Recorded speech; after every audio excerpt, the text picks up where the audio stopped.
وہ کلام کی روح سے قطعاً مناسب نہیں ہے۔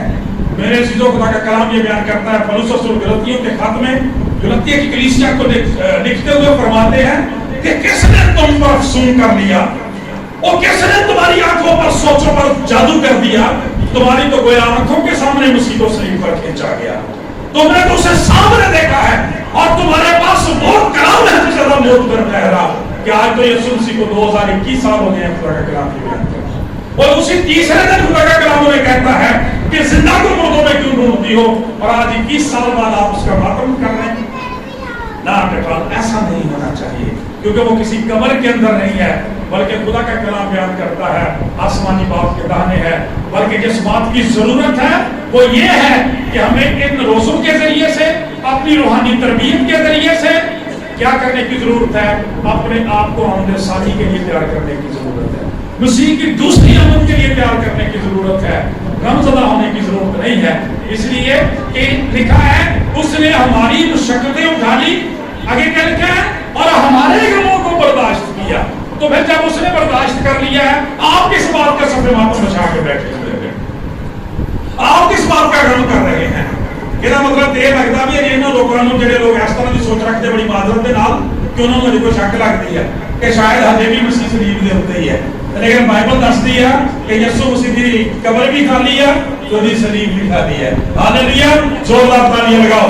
اس لیے یہ گڈ فرائیڈے ہے، یہ تو برکت کا دن ہے، بحالی کا دن ہے میرے عزیزوں۔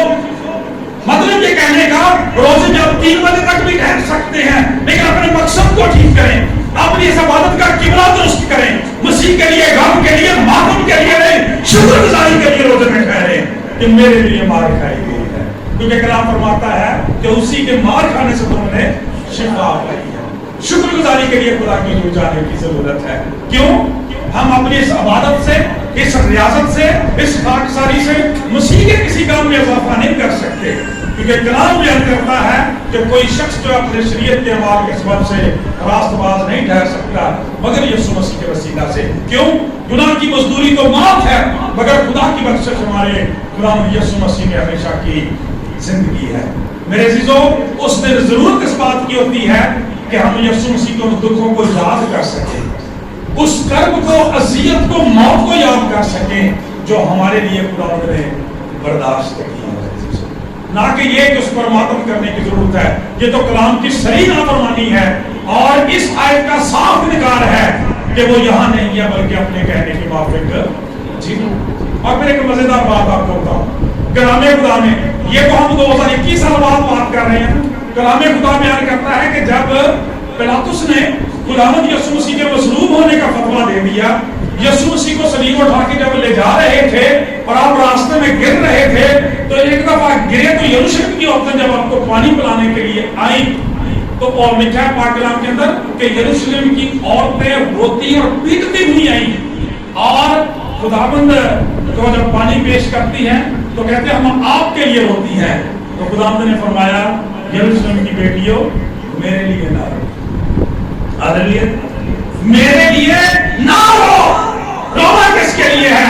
اپنے اور اپنے بچوں کے لیے رو، اس لیے کہ وہ وقت آتا ہے کہ جب تیری اینٹ سے اینٹ بجا دیں گے، اس لیے کہ تم نے اپنے وقت کو نہ پہچانا اور تم پر نظر کی گئی تھی۔ آج اگر ہمیں رونے کی ضرورت ہے نا تو اپنے گناہوں پر نادم ہونے کی ضرورت ہے، ماتم کرنے کی ضرورت ہے تو اپنی نافرمانی پہ، اپنے نشے پہ، اپنی جہالت پہ، اپنی گواہوں پہ، اپنی شرموں پہ، اپنی بے عملی پہ، خدا سے دوری پہ، چرچ نہ ہونے کی عادت پہ، نہ شکر پہ ماتم کرنے کی اور ہونے کی ضرورت ہے۔ یسوع مسیح کے لیے ایسا کرنے کی ضرورت نہیں ہے۔ ابھی مصلوب نہیں ہوئے، مصلوب ہونے کے لیے جا رہے ہیں تو فرمایا میرے لیے نہ رو، اپنے لیے رو۔ خدا کا کلام یہ بیان کرتا ہے۔ اسی لیے میرے عزیزوں، جب ہم دیکھتے ہیں پرانے عہد میں اس بات کو کہ جب لوگ پچھتاتے ہیں، توبہ کرتے ہیں تو اپنے گناہوں پر آنسو بہاتے ہیں، اپنے گناہوں پر آنسو بہائیں کہ آپ نے مسیح کی صلیب کو بے تاثیر کر دینے کی کوشش کی ہے، اسے عبادی کا ذلیل کیا ہے اپنے نکمے کاموں کی وجہ سے۔ ہونا یہ چاہیے تھا تمہاری روشنی آدمیوں کے سامنے چمکے تاکہ وہ تمہارے نیک کاموں کو دیکھ کر تمہارے آسمانی باپ کی تمجید کریں۔ لہذا خدا کا کلام آج ہمارے لیے خوشی کی خبر رکھتا ہے۔ پاک کلام کے اندر لکھا ہے کہ فرشتوں نے انہیں ریبیوک کیا، جھڑکا اور کہا زندہ کو مردوں میں کیوں ڈھونڈتی ہو؟ اور یہ سوال نشان نہیں تھا، آج بھی میرے تو ایسا ہی ہے۔ مجھے بڑے دکھ کے ساتھ کہنا پڑتا ہے، جب ہم پرستش کر رہے تھے خدا کی شکر گزاری کرتے بڑے پیارے گیت گائے گئے، بچوں نے یسوع مسیح کے خون کے تعلق سے ایک بڑا پیارا گیت گایا، خدا ان کی پرستش کی گئی۔ لیکن بڑی معذرت کے ساتھ کہتا ہوں کہ ٹیلی ویژن چینلز پر بھی دیکھ لیں، ویسے بھی دیکھ لیں، عبادتوں میں پرستش میں لوگ ایسے گیت گاتے جیسے ماتم کرنے والے کرتے ہیں۔ سوری مجھ سے بڑی معذرت کے ساتھ یہ بات کہتا ہوں۔ کلام خدا بیان کرتا پرانے عہد نامے میں کیا ہوتا تھا کہ جب کوئی شخص مر جاتا تھا تو بیان کرنے والی عورتیں اور مرد بلائے جاتے تھے جو پیسے لے کر مرنے والے کے لیے روتے تھے خاندان کے لیے۔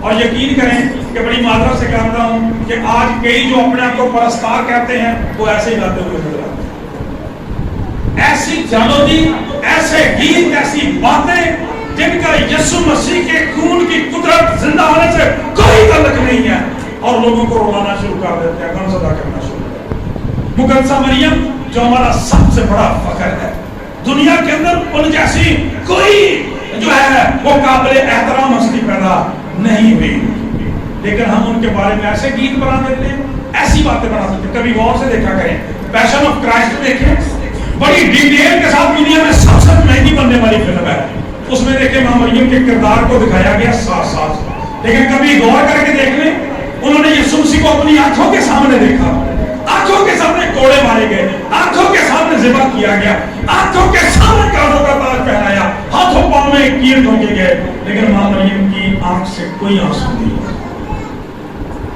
کیوں؟ اس لیے کہ جانتی تھی کہ اسی مقصد کے لیے تو اسے بھیجا گیا۔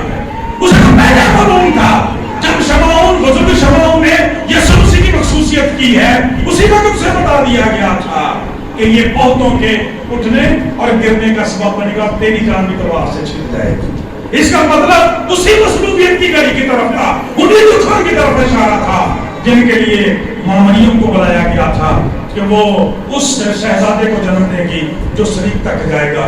اس لیے وہ پہلے دلیر ہوگی اور انہوں نے کہا میں خداوند کی بندی ہوں، میرے لیے تیرے قول کے موافق۔ وہ خود بھی اس حیثیت میں سے گزری جو یسوع مسیح کی پرورش کے لیے انہیں سہنی پڑی، انہوں نے کوئی انکار نہیں کیا، کوئی انکار نہیں کیا۔ خدا کا کلام یہ بیان کرتا ہے انسانی چیزوں کو برداشت کیا، لیکن یسوع مسیح کے لیے کوئی آنسو نہیں بہایا، اس لیے کہ وہ جانتی تھی کہ ساڈے گاؤں والے بڑی معذرت کے نال بڑے عجیب لفظ نے خدا کا خاتم ہوں جائے تھے، بول نہیں سکتا وہ پڑھتے میں اس طرح کر رہے ہیں کہ جتنا وہی ماتم کرنے والے سکتے ہیں، وہ کہتا بھائی ماتم خدا کا کلام 2000 سال تو کہن دیا کہ زندہ کو مردوں میں کیوں اپنی برکتوں کو مس نہ کریں میرے عزیزو۔ معذرت سے اگر یہاں بھی کچھ ایسے لوگ ایسے عقیدے کے بیٹھے ہیں ان کو ترک کر دینے کی ضرورت ہے۔ ایک دن بات اس بات پہ ہو رہی تھی کہ آپ مسیحی لوگ جو ہے وہ سنڈے کو روزہ کیوں نہیں رکھتے، باقی دنوں میں تو روزہ رکھتے ہو بھائی۔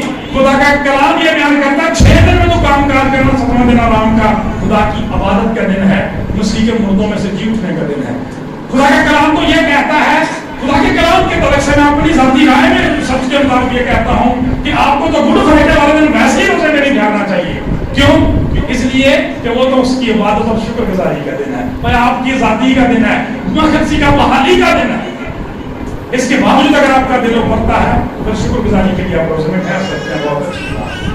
لیکن اگر آپ کا مطلب ماتم کرنا ہے تو سوری بائبل مقدس میں ایسی کوئی گنجائش نہیں، کیونکہ بائبل کہتی ہے کہ وہ یہاں نہیں ہے، اپنے کہنے کے موافق جی اٹھا ہے۔ اسی لیے خدا کے کسی خادم نے کہا، شاید میں نے پہلے بھی آپ کو بات بتائی ہو، ہمارے کمزور ذہنوں میں کئی دفعہ یہ بات آتی ہے، آپ کے خیال میں ذرا 1 منٹ کے لیے سوچیں کہ پتھر کیوں اٹھایا گیا تھا، پتھر کیوں اٹھایا گیا تھا؟ اور عام جواب اس کا یہ آتا ہے تاکہ یسوع مسیح باہر آ سکے۔ نہایت افسوس والی بات ہے کہ وہ جو اپنی زندگی میں اندھوں کو آنکھیں دیتا رہا ہے، ننگوں کو چلانے کی قدرت رکھتا ہے اور کوڑیوں کو پاک صاف کرتا ہے، مردوں کو زندہ کرتا ہے، جب اس کی اپنی باری ہے تو دوسرے پتھر اٹھائیں؟ نہیں، خدا کا کلام کہتا ہے پتھر اس لیے نہیں اٹھایا گیا تھا کہ یسوع مسیح باہر آ سکے، کیونکہ خدا کا کلام یہ بیان کرتا ہے کہ اسے کسی پتھر کو دور کرنے کی ضرورت نہیں ہے۔ خدا کا کلام یہ بیان کرتا ہے جب یسوع مسیح مردوں میں سے جی اٹھے، بند دروازوں میں سے گزر جاتے تھے۔ خدا کا کلام یہ بیان کرتا ہے پتھر اس لیے نہیں اٹھایا گیا تھا کہ یسوع مسیح باہر آ سکے. پتھر اس لیے پرے کیا گیا تھا کہ لوگ اندر جا کے دیکھ سکے کہ وہ یہاں نہیں ہے بلکہ اپنے کہنے کے موافق جیتا ہے. اور آج تک وہ پتھر وہاں پہ موجود ہے, آج تک وہ قبر وہاں پہ خالی ہے. خدا کا کلام یہ بیان کرتا ہے, اس کے اوپر لکھا ہوا ہے کہ وہ یہاں نہیں ہے بلکہ اپنے کہنے کے موافق جی اٹھا ہے. تو آج کے دن تک رہتی دنیا تک آنے والے انسانوں کے اربوں کروڑوں قبریں بنیں گی, کسی قبر کے اوپر یہ الفاظ نہیں لکھے جائیں گے کہ وہ یہاں نہیں ہے بلکہ اپنے کہنے کے موافق جی اٹھے. خدا کا کلام یہ بیان کرتا ہے. اس لیے میرے عزیزو, ہمیں جیسے یسوع مسیح نے فرمایا, جیسے پاک کلام کے اندر لکھا ہے کہ جب یسوع مسیح مردوں میں سے جی اٹھے, ان عورتوں کو کہا گیا کہ جا کر میرے بھائیوں کو خبر دو, جا کر بتاؤ کہ مسیح مردوں میں سے جی اٹھا ہے. اور پھر خدا کا کلام یہ بیان کرتا ہے, جب ہم یسوع مسیح کی خدمت کو دیکھتے ہیں زندہ ہونے کے بعد, ہم اس کی راہ پر آپ کو پتا کہ جب ہم یسوع مسیح دوست گردوں سے ملے تو وہاں پر آپ نے ان کو اس بات پر بھی لکھا کہ اے نبیوں, خدا کے کلام کی باتوں کے ماننے میں سست دکھا دو. کیا خدا کے بیٹے کو, مسیح کو, یہ سب کو اٹھا کر جلال میں داخل ہونا ضرور نہیں تھا؟ اور سارا کچھ تو مسیح نے پہلے ہی بتا دیا تھا. میرے چیزوں, ہمارے لیے تو سارا کچھ کیا گیا ہے, میرے آپ کے لیے تو جان دی گئی ہے, میرے آپ کے لیے دنیا کے کفارے کے لیے تو مسیح یسوع نے جان دی ہے. بزرگ یوحنا نے جب انہیں دیکھا تھا تو کہا تھا, دیکھو یہ خدا کا بڑا ہے جو دنیا کا گناہ اٹھا لے جاتا ہے. آج مسیح دی صلیب کو بے تاثیر کرنے کی کوئی ضرورت نہیں. اپنی طرف سے جو بار بار ان چیزوں کو دہراتے ہیں, خدا کا کلام کہتا ہے رانی میں چھٹے کا لکھا ہے, وہ مسیح کو اپنی طرف سے دوبارہ مصروف کر کے رانیہ ضرور کرتے ہیں. اس لیے کہتے تھا کہ انہوں نے تقاض جڑا نا وہ پچھلے آدھنا پیچھے ہی بسے آ گئے. حجی بھی وہی سمجھتے ہیں کہ شاید مسیح کو بار بار سلیب چڑھنے کی ضرورت ہے, بار بار کوڑے کھانے کی ضرورت ہے. نہ تو آپ, خدا کا کلام کہتا ہے جب وقت پورا ہو گیا تو بیٹے کو بھیجا گیا. ٹھیک ہے, ایک ہی بار ابدی خلاصی کرائی ہے تاکہ اس کے مار کھانے سے ہم ہمیشہ ہمیشہ کے لیے نجات پا جائے. اب کسی اور نام کی, کسی اور کام کی, کسی نجات دہندہ کی ہمیں قطعاً کوئی ضرورت نہیں ہے, کیونکہ اعمال کی کتاب میں لکھا ہے 4 باب 12 آیت میں, آسمان کے تلے آدمیوں کو کوئی دوسرا نام نہیں بخشا گیا جس کے وسیلہ سے ہم نجات پا سکیں. میرے عزیزو, اسی طرح سے اور بھی بہت سی باتیں کی جاتی ہیں جن میں بعض دفعہ لوگ کالے کپڑے پہننے کی بھی ٹیچنگ دیتے ہیں. اور آپ کو پتا ہے اسی لیے کچھ لوگوں نے وہ گیت بھی کالے کپڑے پہن کے گائے ہوئے ہیں. اور جو بلیک کلر ہے یہ بائبل مقدس کے اندر موت کا اور ماتم کا نشان ہے, اسی لیے لوگ اس کو پہنتے ہیں. ایک بائبلیا میں ایک دن مجھے کسی میموریل سروس پہ جانا پڑا تو خدا کے خادم تھے کہ انہوں نے بلیک چوگا پہنا ہوا. تو جب وہ جنازے کے بعد جب ہم بیٹھے تو میں اس طرح سے قدرتی طور پہ کھانا کھانے کی باری آ گئی. تو وہاں بیٹھے, میں نے بھائی صاحب سے پوچھا کہ میں نے کہا صاحب ہم خادم اس یہاں پہ سارے بیٹھے ہیں تو ایک دوسرے سے سیکھنا چاہیے. میں نے کہا ہاں ضرور. میں نے کہا کہ آپ یہ بتانا پسند کریں گے کہ آپ نے یہ بلیک جو ہے نے کیسے کیوں بنا. میں کہا کہ بلیک کیسے میرا تھی کیوں پہنا. تو بھائی میں نے بھی 2-4 منٹ کی چپ کر کے میں تو پتا کہ کیا وہ باجی مشن ہو لیا سی.